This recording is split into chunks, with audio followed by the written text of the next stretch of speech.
Hello, and welcome to Quirky Talk.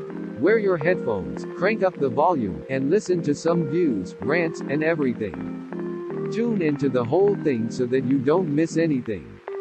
Sit back and enjoy. Hello, everyone. Welcome to another episode of the Quirky Talk. So it's been a while since I've released an episode of this podcast, and now I'm planning to continue it. So I have a lot to talk about in this episode. So let's get into it. And so I know it's been a while since um, in last episode because I have a lot to deal with, and I didn't really find any motivation to continue on my podcast because there's a lot going on, but I want to talk about it a lot, but I do not really have the private space to talk about it. So I think this is the best time to talk about it. And so um, welcome to. It's been a long while since I released an episode, so I have some topics that I lined up, and some of it are relatable.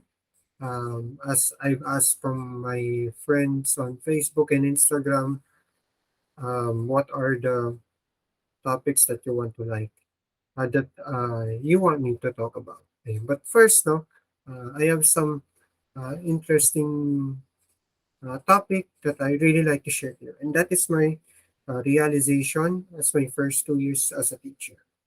And so, as you know, I used to work as a senior high school teacher, and I'm yet to find a job. But during the first 2 years, marami talaga ako natutunan. For one, no, I did not initially plan to teach in senior high school, and but the school gave me a call and said, gusto mo ba magturo sa senior high school? And I said, yes. And the rest is history nga because I really enjoyed teaching in senior high school. But there's a restriction, no? Kasi, ayun, COVID-19 pandemic. And I cannot really maximize anything. Maraming naging hadlang, maraming naging struggle, maraming problema na kinarap. Not only me, but also the students. But I think the one that has been magnified is the problem of the students. But I think the problem of the students are too much that it might take a while to state them. But to generalize, no, is that attendance mainly because the internet, maraming walang internet, devices, kasi ang pinaka-optimal na device kasi is laptop eh. You can only do so much with your cell phone. And I'm not saying na talagang may disadvantage talaga. But there's some sort of difficulties when it comes to utilizing kung ano lang yung available sa'yo. And also yung motivation na, ano ba natunan ko during this online learning na meron pa ba ako natututunan? Meron pa ba akong mga nakuha? Napapansin ba ni teacher na ganun na maganda ba yung performance sa school? Ayan. So, itong online school na to, it made me think about how learning will be in the future, no? Kasi parang gusto natin distance learning and that is augmented already by the internet. Pero, ready na ba talaga? Regardless na may pandemic, meron pa talaga tayong capacity to have remote learning. Ayan. So, during my first 2 years, no, hindi ko man lang naranasan na magkaroon ng face-to-face na klase. Ayan. And I really hope that in the future, I can go back to teaching no, soon enough. I can go back to teaching soon enough. And in the face-to-face setting, because I really want to do. But I cannot really tell you right now probably kung bakit. I took a break now. Yeah. So anyway, no. Um, Next about sa realizations ko sa teacher is that I enjoyed the content that I taught. Ayan, research, media, understanding culture. Ayan. So yan yung mga subjects na na-cover ko and I felt like I should have done more because from what I did upon reflection, I feel like I should have done more. The content is fine, I can do that, but having students interact with each other, yun yung parang sometimes lacking on my end. And I hope that, or I'm hoping that sa sarili ko, ma-eliminate na yung mga, or at least ma-mitigate yung mga less interactiveness with students. Ayun nga. So, it's hard, but it can be mitigated in the future. And that might be a threat in the future if I cannot really um, bawasan yung less interactivity between students. Pero I think they get the message from me because the feedback that I receive is okay, that they like the content and they provide. Um, I I was I received a feedback that said that um, maayos yung content ni sir na naintindihan and also in-depth talaga yung explanation. Parang may extra explanation pa yung ginagawa ni sir. And I think I receive it I receive it with love. Siyempre because in order for you to do the best on something, you need to put some degree of love into it. No? Kailangan dedicated ka dun sa paggawa, at least ma-share mo. Ayan. So next is, um, yun nga, na-showcase ko kung ano yung mga talents ko, na-showcase ko kung paano ko i-share yung mga nalalaman ko.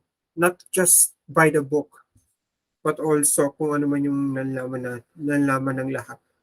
Because lahat naman ng mga nalalaman ng lahat can be integrated sa mga lessons inside a classroom or in an online school at least for that matter.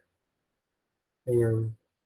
Another thing is I could have done more in terms of being an advisor na I hope, yun nga, I hope in the future meron din ako advisory class. But from what I have, ayun nga, it is a challenge for me to be an advisory in my first year. But still, I had fun. Although, again, limited lang kasi pandemic. But that was somewhat a good experience for me. And I really love those guys. Ayan. And although no second year wala rin ako advisory, but still I enjoyed kung ano man yung naibigay sa akin noon. Ayan. But I felt like upon reflection, I could have done more. Ayan.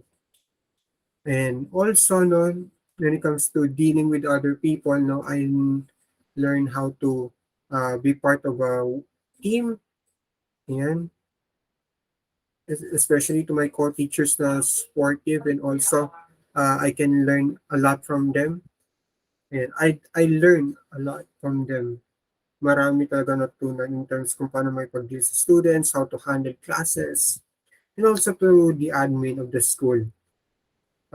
They really helped me to be incorporated sa ganong type of environment kahit na pandemic and also fully online, but still it felt like I have some a team to look on whenever na meron problems sa work, ganun.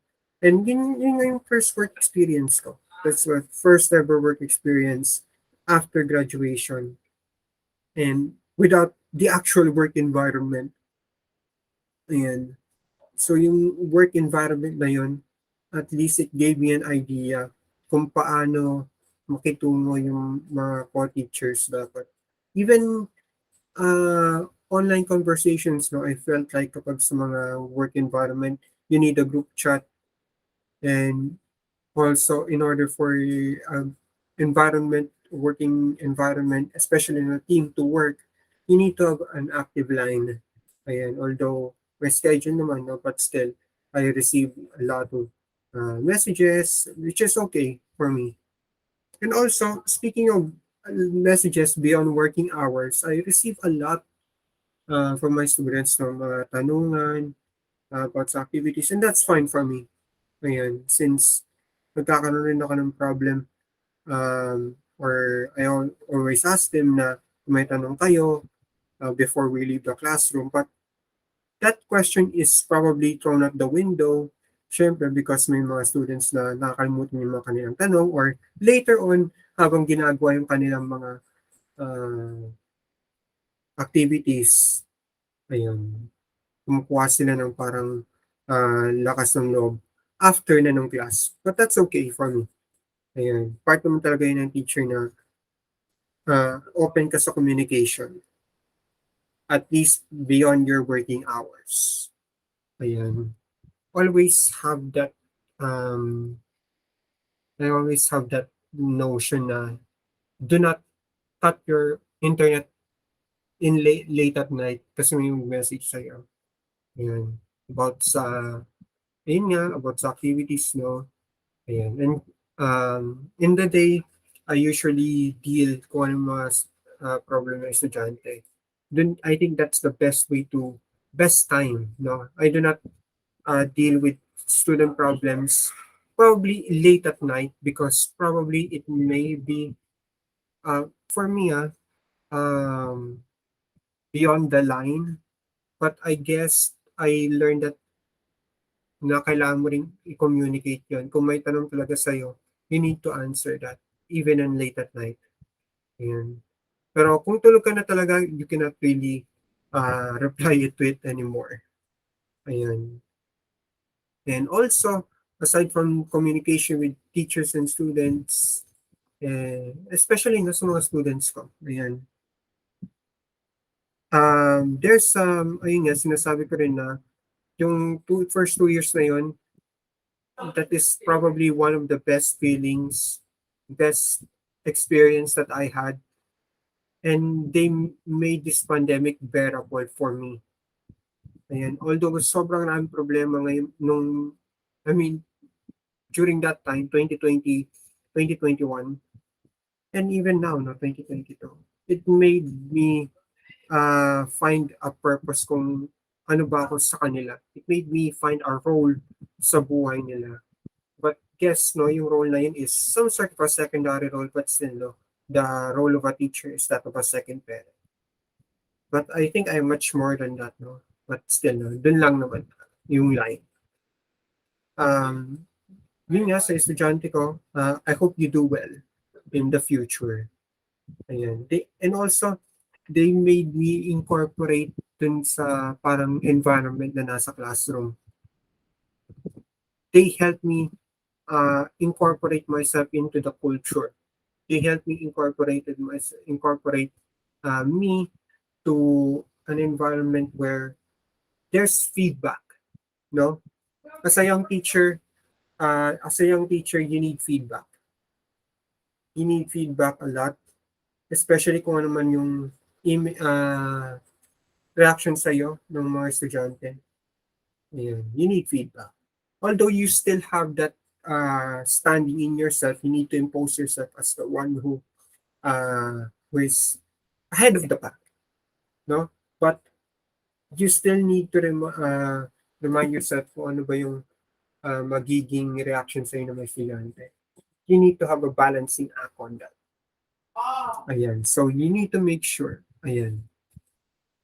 And also, thank you rin dun sa estudyante na, ayan, at least, for me, having the same vibe, having the same vibe, maybe it's because na yung parang humor and also the era in which kung saan kami nabibilang is somewhat similar. That's why nakaka-incorporate ako sa kanilang mga humor.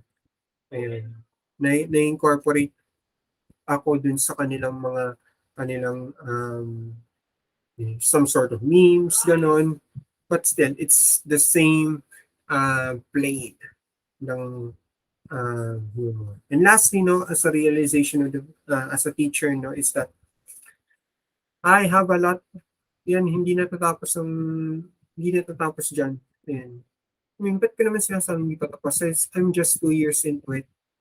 Ayan. And ayun, as a young adult, no, it helped me realize that I have so much to learn. I have so much to improve in terms of human relations. How can I how can I be myself?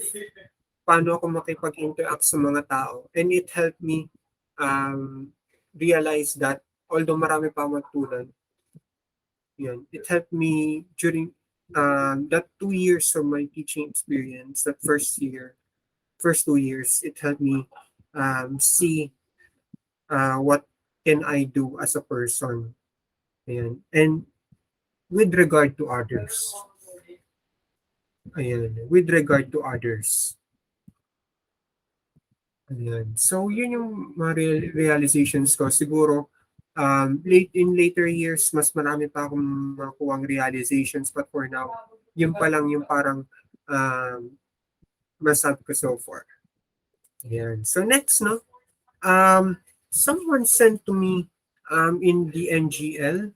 That's one of the newer apps. And I asked them on an Instagram story, incoming college tips to help us survive, please. How different is it from high school? Ayan. So, malaki talaga. Ayan. Sasabihin ko na sa iyo, malaki talaga. Because for one, no, professors are not looking after you. You should look after them.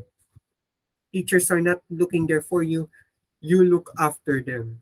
Lalo na kapag may mga kulang ka. Ayan. Lalo na pag may kulang ka. Kasi mahirap yan sa mga sa pag may kulang ka.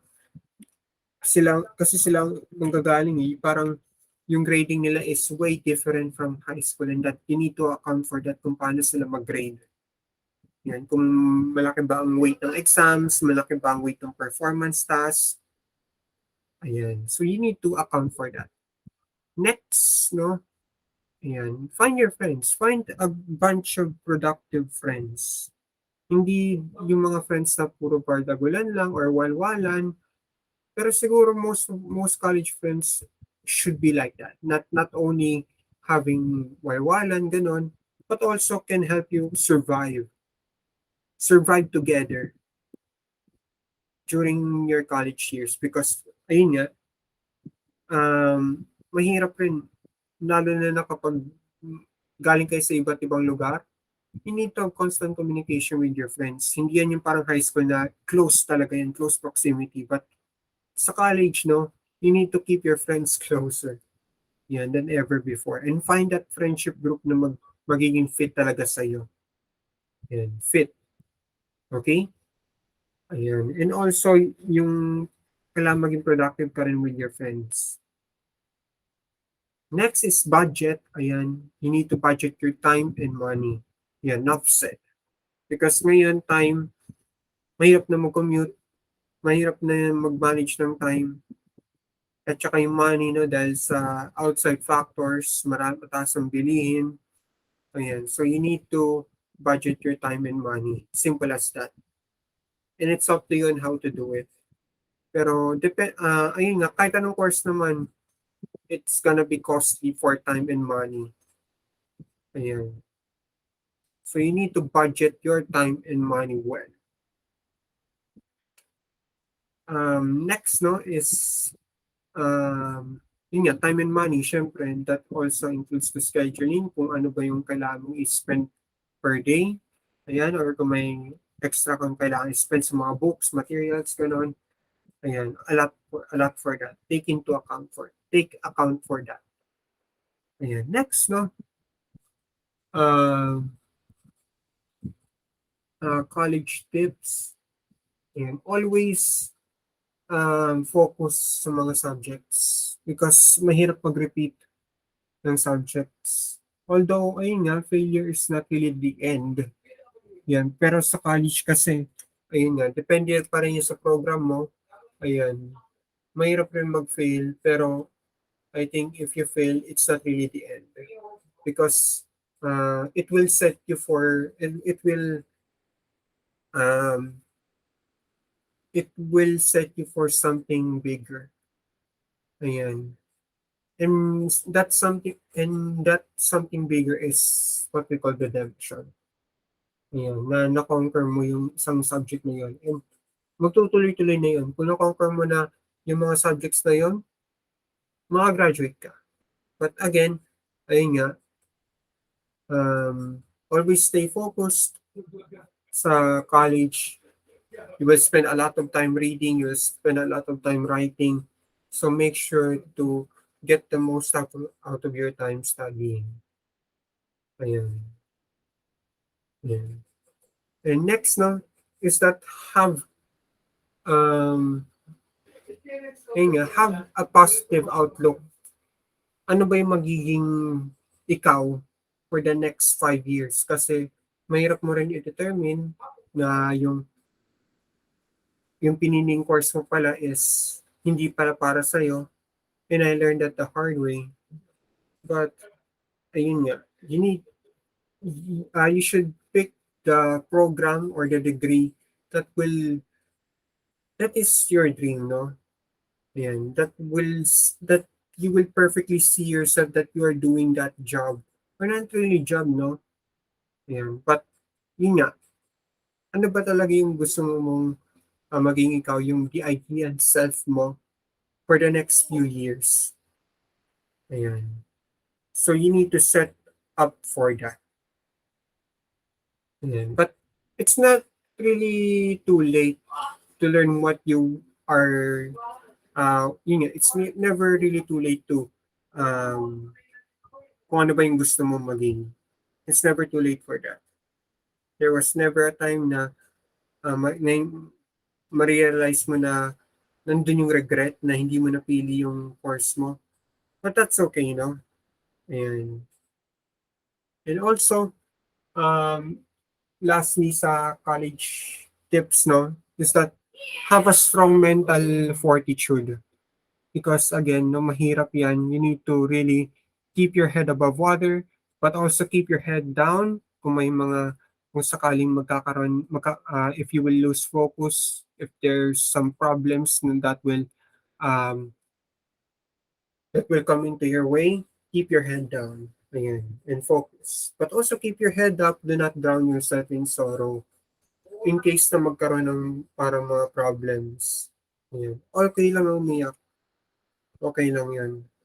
Ayan. So, matadown ka talaga because something doesn't go in your way. Ayan. So, those are my college tips. So, marami rin, no? Ang alam kong college tips. But you will create your own college tips. You will create your own chapter of that life. Create your own tips and share it to others. Ayan. So, that's my, uh, college tips. Now, next no, is something that is really personal talk for me is that yung talk about self-deprecation. Now, from what I've seen on the internet, the meaning of self-deprecation is being critical to oneself. Now, it's okay.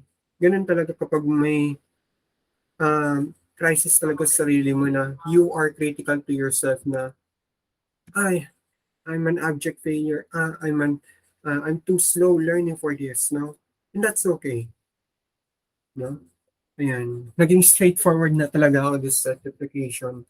But during the pandemic, no? And even during late college, parang nagkakaroon na ako ng critical sayings on my head about myself. Kung ano pa yung pwedeng gawin ko para sa sarili ko. But instead na, ayun nga, instead of something that is productive, no? I use that time to, being critical of myself na, talagang, I'm a sore loser, gano'n. Ayan. And siguro, nag-rebate yun during the pandemic na naging critical ako sa sarili ko na I am so dumb, I'm so useless, I'm so uh, ungrateful. Ayan. And siguro nga, it is something that I really have a habit recently that I'm critical to oneself. Ayan. Pero kasi ang way on how to I self-deprecate is, yun nga, I'm alone and then speak to myself. Ayan. And then be critical. Ayan. Or sometimes face palm unextraordinarily. Yung parang mal, yung pinakamalaking regret. You feel like something, or you feel like you did something that is your biggest regret every time. Palagi kang nagre-regret sa sarili mo. That is how I self-deprecate. And ayun nga, being critical. Parang, and also, in a humorous way, nakita ko rin to sa internet, in a humorous way. Yung parang, um, sim, nagpapasaya ka lang ng sarili mo through memes, but also you feel sad at the same time because, yun nga, I feel, uh, parang there's some sort of inggit on my end, especially on me na I'm a sore loser, pero yung iba, parang nakakangat sa buhay. Yung iba, at least merong achievement. Ako wala. Ayan. So, parang that's the biggest self-deprecation that that I do, is that comparing myself to others. Ayan. Especially ngayong, I'm in my early 20s right now, where in this time, being a successful person is getting younger. Ayan. Is getting younger na.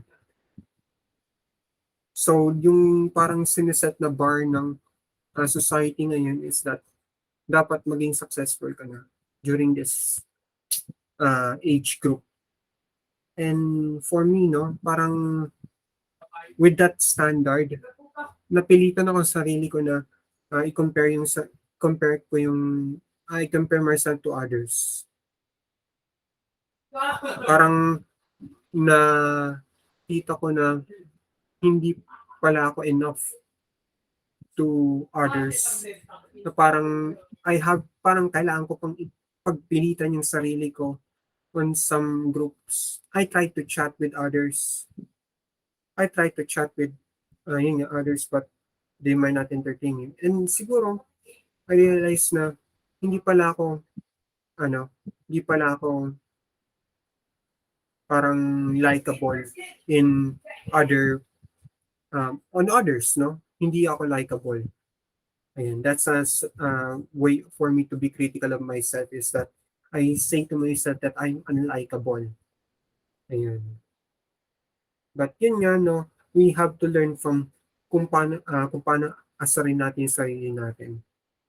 Kung parang gusto mong asarin yung sarili mo na ganito yung traits na magpapahamak sa'yo. Pero one lesson that I learned is that there should be an improvement. Ayan. There should be an improvement on that. You cannot really get anything going kung puro asar lang sa sarili mo, asar sa sarili mo ang gagawin mo, or being critical of yourself. It's always a good thing to be critical, but also there should be a learning curve. And for me, no, yung learning curve na yun, mahaba yan. It's a long developmental curve for me. Ayan. And siguro, no, with the time running fast right now, that learning curve will be shortened. So I have to do something fast with it. Ayan. So anyway, no, that's my way. Those are my criticisms of myself. And I hope that you learn from it. No, it's okay to be critical, but also learn from it. Ayan. It's always have that opportunity to learn. Ayan. Ang dami nating na bitaw. Ayan. So next, no? Sunday, British Grand Prix. Oh my goodness, it was a hell of a race. Did you know na nag-stay up ako ng late because of that red flag? And bless Guan Yu Zhou. Ayan. He is alive today. Ayan.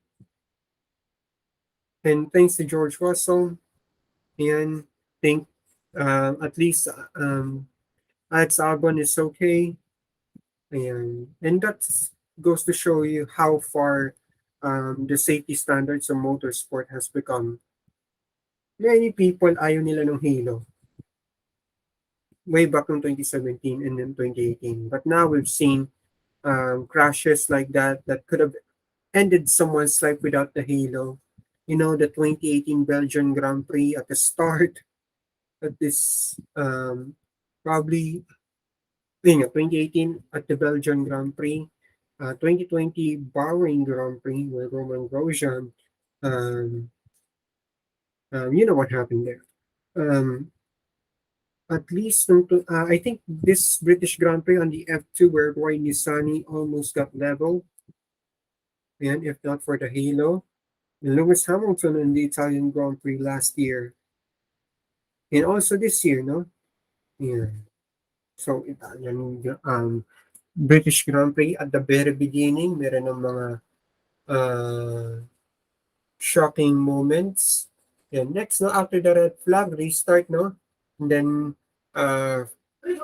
Max Verstappen briefly led the race until he got a floor damage from the restart, and then Sainz and Leclerc are running 1 and 2, but Lewis is catching them. Ayan. So, they had to swap. Ayan, nagkakaroon ng parang Ferrari strategy dilemma. And this is one of the issues, no? They're not really that stiff when it comes to imposing team orders. Ayan. So, I believe during during the race, I was talking to myself, or I was talking to the screen. You need to swap early, or else Hamilton will catch you. Leclerc's much faster. Ayan, they could have swapped earlier. Ayan. And then they pitted earlier, but then Hamilton stayed longer because I think his tires are still healthy during that time, no? And yung hards, mahirap talagang tire yan around Silverstone. Ayan. So, late na nag-pit si Hamilton. Ayan. And then, still, no? When Hamilton pitted, Leclerc and Sainz jumped him. Ayan. And syempre, no? It's hard to warm up that hard tires, no? Pero nung warm up na yung tires ni Hamilton, yun nga, kinakatch na nila. Kinakatch niya he's catching the two Ferraris. Up until the safety car came out because Ocon, because of an Ocon DNF due to, I think, a gearbox failure. Ayan, a gearbox failure. Or an engine failure because when I was watching the race, I saw on the steering wheel, it is stuck on second gear. So, ayun. And then the safety car came out. Leclerc, I think from what I've seen in the news, there are only 5 to 6 seconds to react for a Leclerc pit stop. If they have the time to have to react, I think Sainz and Leclerc will have to double stack, and that's okay. Ayan, but I still don't understand, no? Why didn't they pit Leclerc? It could have been a Ferrari one too, but I think they're afraid of getting jumped by Perez and Hamilton. And but they are feeling of a 3-4. So what they did was to pit Sainz only. while the rest also pitted. Leclerc did not pit and stayed on the hards. And on the restart was one of the insane restarts that I've ever seen.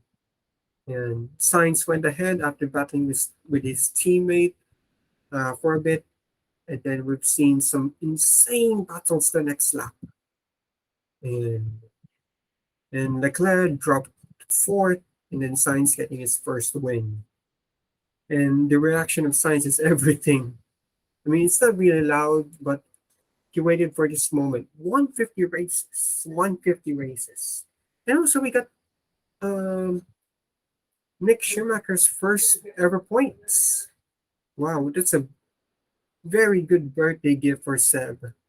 Yeah, not only he gets to drive the I think the Williams of Nigel Mansell, but also seeing his apprentice getting his first points. I wish Michael would be here to celebrate. And so there you go. That's my review of the British Grand Prix. So anyway, um, those some of my topics. Those are some of the topics that I want to cover on this podcast. No, marami pa akong pwede pag-usapan, but I'm still thinking of an organized manner on how to um, organize segments for that, no? And I hope na magkaroon pa ako ng um, maraming episodes on this because I really want to talk about a lot of things, but I need some organization to sort that out. But if you have some topics that you want to talk about, or at least no, topics that I should talk about, and I do not plan to have guests for now kasi siguro I don't have that much subscribers yet or have the facilities to do that or the equipment to have a guest. But if you want to have me as a guest, ayan, okay lang na mag-guest ako. Ayan. Link me up. Dali na ako kausapin. Ayan. But anyway, no, um, siguro sa equipment ko, hindi pa ako siguro pwede magkaroon ng guest. Siguro ako lang muna. Ayan. It's yours only. So, anyway, no, yun lang. Thank you for listening. And uh, if you have some questions, no, you have yeah. So if you have some topics lined up, make sure to put it on the comment section down below. Make sure to like and subscribe, and I'll see you later. Peace out.